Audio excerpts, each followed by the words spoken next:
আসসালামু আলাইকুম। সুন্দর একটি দিনের জন্য নিয়ে এসেছি সুন্দর একটি ভিডিও। অনেক দিন ধরে শাক খাওয়া হয় না, তো আজকে বাসায় শাক আনা হয়েছে, কলমি শাক ভাজি করছি।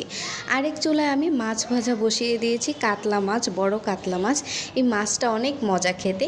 বেগুন লম্বা লম্বা করে কেটে নিয়েছি, বেগুন দিয়ে মাছ দিয়ে ঝোল রান্না করব। আর আজকে যেহেতু শুক্রবারে অল্প মাংস রান্না না করলে তো ভালোই লাগে না। আলু চাকচাক করে কেটে একটু ভেজে নিয়েছি।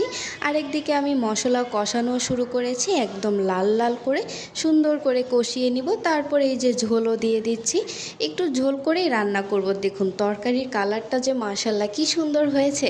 তরকারির কালার বেশি সুন্দর হলে আমার কাছে খেতে না একটু বেশি ভালো লাগে। এই যে দেখুন আস্তে আস্তে করে সবগুলো রান্নাই হয়ে গেল। আরেকদিকে দেখুন আমাদের মিনু সাহেবা, সে কি সুন্দর ঘুমাচ্ছে, তার কোনো কাজকর্ম নেই। আর এই যে দেখুন মাশাআল্লাহ আমাদের বাচ্চাগুলো একজনের উপর আরেকজন উঠে বসে ঘুমাচ্ছে। আর আমি যে তাদের একটু ডিস্টার্ব করছি। বাহিরের আবহাওয়াটা হঠাৎ করে একদম মেঘলা হয়ে গেছে, কি সুন্দর।